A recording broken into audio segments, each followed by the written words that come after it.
Last week, we saw the return of Puka Nacua and Cooper Kupp. So I guess their season is saved, maybe. Bo Nix got an un-Bo Nix amount of touchdowns. The Commanders pulled off a shocker, not to be confused with the shocker. And the Browns won a game, which I don't understand. Why start now? Welcome to Shut Up Football. I'm Jeff Stoltzfus. That's Kevin. Join us as we deftly and daftly guide you through the toil and tumult of yet another wacky week in the NFL schedule.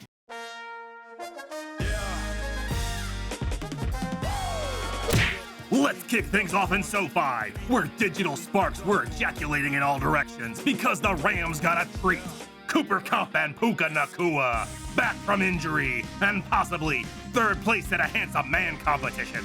4 touchdowns for Matthew Stafford, 2 to Demarcus Robinson, who celebrated like he had himself in fantasy. The Vikings had their own surprises. Josh Oliver and Trent Sheffield combined for 3 catches and 2 Vikings touchdowns. Hooray for efficiency. The guy from the Pringles can was there. Everybody needs a side hustle, especially when you got potato babies to feed.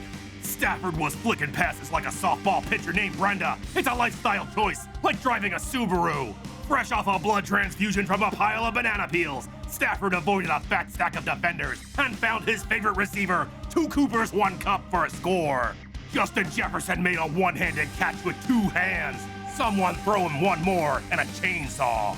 The Rams fish-hooked Sam Darnold for safety. Oh, that's not legal? Show me in the rule book where you can't stick your finger in another man's mouth. Also, if you can, I have several follow-up questions. I feel bad for Darnold. That's the look of a man desperate not to get curb stomped in front of an anthropomorphic ram. Look at him. He's got lifeless eyes. Black eyes like a doll's eyes. Is he doing lunges? That filthy mutton is airing out his tenderloins like laundry on a clothesline. Sean McVay became the winningest coach in Rams history. Holy shit, is that true? How many Jeff Fishers did they have? During a Packers field goal attempt, the Jags were flagged for delay of game on defense, giving the Packers a first down. It was the most Jaguars play I've ever seen. Jordan Love didn't finish this game. They said he aggravated his groin, and you know what? He aggravated mine too. Malik Willis had to come in and throw a touchdown to Tucker Kraft Macaroni and Cheesehead. Josh Jacobs was also good for a couple of scores. The Jaguars clawed their way back in despite Trevor Lawrence manufacturing a surprise alter ego, Fumbles McGillicuddy. Somehow, it came down to 1 chip shot field goal by Brandon McAnus, and his brown eyes didn't blink. Tua Tagovailoa was back, wearing a special helmet to protect his brain candy. Cool. Can we have one too? Said every other player with a brain too. Kyler Murray went over 300 yards and made sweet work of Trey McBride and Marvin Harrison Jr. The Dolphins' offense is predicated on speed, but Raheem Mostert moseyed in for his 2nd score of the day. Fans cheered for Tua Tagovailoa because he slid. He's a tough man with a very soft brain. Tua found 1 special ball, unlike the others, and tried to usher it to freedom. Yeah, you're free now! Yip, yip, yip! Mike McDaniel holds his challenge flag like a dorsal fin. Well played. Jonathan Gannon was out of tune strumming his banjo. The banjo that is a man. I also would have accepted mandolin. What a beautiful day for a funeral. Drake May scurried for a touchdown early, but the elation was short-lived. He left early with a concussion. It was up to Jacoby Brissett. All he had to do was not die and watch Ramondre Stevenson score touchdowns. The plan was executed to perfection, minus that 1 fumble, but never mind that. The Patriots might be hopeless, but the Jets are cursed. Jets lose again, their 5th straight. I look forward to the heavy drinking that fuels their next failed desperation play. Myles Garrett showed up dressed as the Terminator. Oh sure, but when I do it, I'm mandated to attend a workshop just because it's not Halloween. It was Jameis Winston's time to shine, a phrase I hope he uttered into a mirror several times that morning. 330 yards, 3 touchdowns. The clown was running the circus, and he looked fucking great. They may have shoehorned Cedric Tillman into an Amari Cooper-sized hole, but it was working. Lamar Jackson launched a 60-yard pass, and it bounced off Rashad Bateman's eyes. Derrick Henry was leading the NFL in all categories, including crazy eyes. Safety Kyle Hamilton had a game-sealing interception in his hands, and he dropped it. Stay down, wallow in your shame. Winston went up top again to find Tillman for the game-winning touchdown. The Browns pulled an upset and showed that all things are possible. Except getting out from under Deshaun Watson's contract. That thing is fucked. The Bengals were dressed in their definitely not Zebras uniforms. The team called for a whiteout, and I guess it worked. I don't see any. No, wait, there's one. Jalen Hurts had more rushing touchdowns. He's second on the list for the most rushing touchdowns in Eagles history, behind a guy so old he was black and white. Chase Brown was playing against his identical twin brother Sidney. The broadcast seemed giddy with the possibility that one could tackle the other, as if they'd collide and break into 20 to 30 smaller Browns that possess a sprite-like devious nature. We don't need them gumming up locks and switching keyboard keys. The Eagles had to call a timeout because Jalen Hurts' shoe came off. They had no problems hanging 4 touchdowns on the Bengals, but couldn't defeat a double knot. Hurts returned wearing 2 different colored shoes. All those guys from Foot Locker there, and not a single assist. The evaluation of Anthony Richardson remains the equivalent of jury duty. 10 games in, and all we know for sure is that he has the durability of a sandcastle. Josh Downs had enough free space to recreate the opening from The Sound of Music. The hills are alive with the sound of broken coverage. Richardson slapped his own pass down. Not in my house. There were 12 punts and 5 field goals in this game, which can only mean one thing. We're gonna show you every single one of them. But it's Halloween, so we'll do it through the eyes of this actual Halloween mask that seems to answer the question, what if I want to go in blackface but don't want to get makeup on me? Oh, this item is frequently returned? I can't imagine why.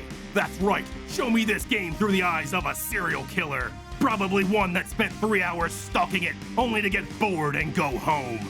The only trophy here is the nap after. It looks like my lunch was also within the 30-day return window. Anthony Richardson took himself out of the game, likely out of habit. I wasn't aware franchise quarterback was a part-time job. Get comfy on the pine, Tony. Coach feels more optimistic about his chances riding with a bridge to nowhere. If there is a God, the Titans surely angered him. I haven't seen a fight this one-sided since that special kid tried to take off his Christmas sweater. The Lions scored 6 touchdowns. Jared Goff didn't even break 100 yards passing. He didn't have to. He threw 2 touchdowns from a hammock while drinking a pina colada.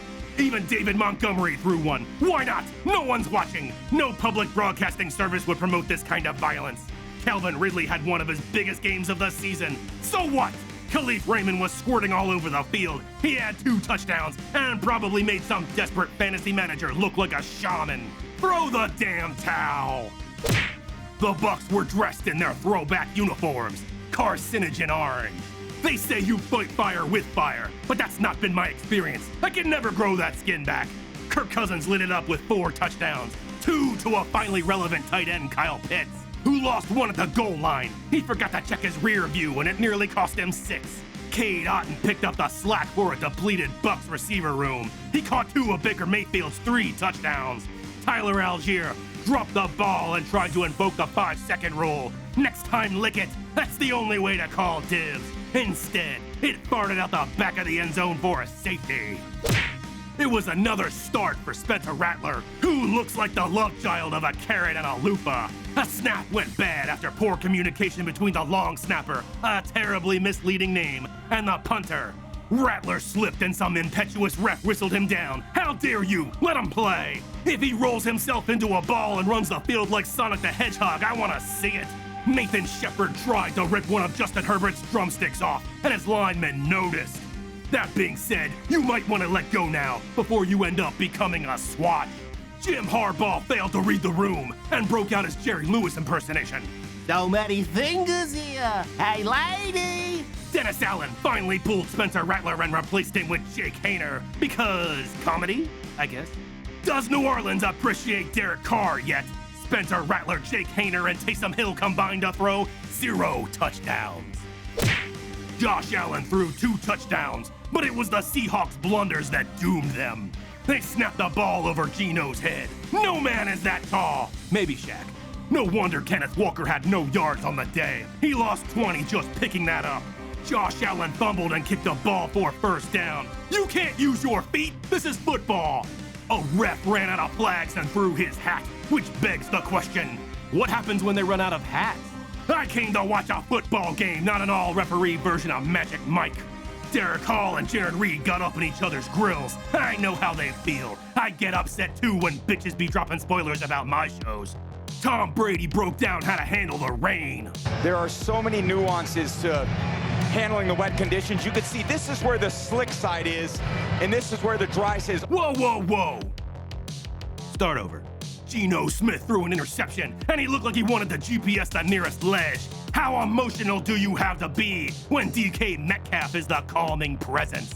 Don't feel bad, Seahawks. This game had the most penalties of any game this season, so in a way, we all lose. Kicker Austin Seibert has made the most field goals in franchise history through the first 8 weeks. That's right, he's made history. Very boring history. They wrapped Jayden Daniels like a mummy. Why is the bandage on the outside of his uniform? His ribs were injured and possibly baby back. But you don't need ribs to throw a football. You just need hands and possibly ribs. DeAndre Swift finally got the Bears on the board late. Matt Eberflus, sensing his job was no longer in danger, decided to hand the ball to an offensive lineman so he could fumble. Got any other great ideas? I hear the water boy is spry. This game was over with 25 seconds left. Extinguish all hope. This man is no messiah. At best, he's football prince. That's when Jayden Daniels launched the prayer ball, and Noah Brown said, Amen. Such an emotional ending to such a boring game. The Raiders started off well, finding points through the air, but there's only so much you can expect from a Gardner Minshew-led offense that has less ground presence than a sloth. DeAndre Hopkins was new to the team. He was excited to be the next Chiefs receiver to join the IR. Travis Kelce passed Jason Witten on the list of tight ends to get touchdowns. I have no idea what that means, but it's gotta be worth at least a new beanie and a box of Steakums. Patrick Mahomes was bumped and flopped to the ground. Pretty fragile, Mahomie. I'd say that's a slap in the face of Tua Tagovailoa, but it would set him back 5 weeks. A lineman tore his pants. Embarrassing? Sure. But on the plus side, next time Mahomes goes under center, he gets a free bag of nuts. On the third play of the game, Lil Jordan got peanut punched. A phrase that even in context brings a childlike bewilderment. Bryce Young got the start for the Panthers. Earlier in the week, Andy Dalton was in a car accident and sprained his thumb. Who was driving the other car? Bryce Young's thumb? Xavier Legette scored again, and I'm sick of his equestrian celebration. I want to see him ride Bryce Young like a horse. Get up on those tiny-ass shoulders and ride him like a 1/8 Seabiscuit. Bo Nix had a hell of a day. 4 total touchdowns, 1 to a tight end who didn't have a name. He showed up naked in a basket on the front door with a tag that read, "Don't let Bo Nix throw touchdowns to wide receivers." Super Bowl 50 broke these franchises, but it looked like the Broncos' wounds were finally healing, while the Panthers continue to fester. What a dramatic swing! From Cam Newton to Bryce Young, it was like a body-swapping movie. Instead of Funky Friday, he Freaky Friday'd his way into the body of a 3rd grader, which sounds worse now that I say it. Somebody get a monkey's paw and an amulet. This kid's gotta learn the recorder. Jordan Mason left early, and rookie Isaac Guerendo did his best to make us forget him. Don't bother to remember his name. Kyle Shanahan running backs might be valuable, but they've got the shelf life of an avocado. Something we should have been hip to when we learned the nameplate on their jersey was dry erase. Nick Bosa might as well rent a room at the dump because he was on Dak Prescott's junk all night. Ricky Pearsall saw some action. Bullets couldn't stop him. What hope do the Cowboys have? Deebo Samuel was fresh off of pneumonia. He was struggling to breathe but refused oxygen. A weird flex on your own body, but okay. It was National Tight End Day, a holiday invented by George Kittle and not embraced by Hallmark. Not one card. Every goddamn game told us about it, but not one said what to get them. My guess, hot dogs and coloring books. Guerendo showed a savvy move to stay in bounds at the end, wiping his ass with this game and the Cowboys. This game started like a bath, as both teams nearly drowned in a tepid pool of their own filth. Both teams had a touchdown negated by penalty and converted 6 stupid field goals. Joe Buck is 90% head. Spooky. Finally, George Pickens appeared to score a touchdown, but he quickly became the victim of observation. His left foot never touched. No touchdown. Pickens learned a very valuable lesson. I'm kidding, he learned nothing. You wanna play with the big dogs? Drag that foot or grow more leg. But the Steelers would not be denied. They challenged the ruling, only to be told that is not a thing you can do. It cost them a timeout and several hours of ribbing with a Daniel Day-Lewis treasure. Calvin Austin III finally broke this game open like an ugly piñata with a big-ass kick return for a touchdown. Take that, inner demons. Later, Russell Wilson found Austin for a second touchdown. Sure, they wave their terrible towels, but do they ever wash their terrible towels? The Giants made a run for it late on the legs of rookie Tyrone Tracy and a Russell Wilson fumble, but TJ Watt dragged his team and his knuckles to the finish line for another Steelers victory. If this was your first time to the channel and you made it this far, consider subscribing. And now, the Salt Pretzel of the Week.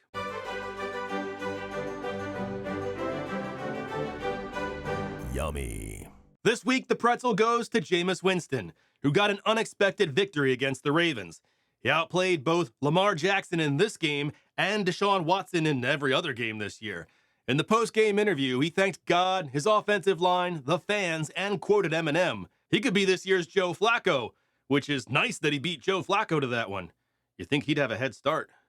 Kudos, Jameis. Stay salty, my friend. Thank you for watching Shut Up Football. Please leave your comments below. Say hi to your mom for me, and we will see you in the next one. Peace! Check the mic and make sure it sound right, boys.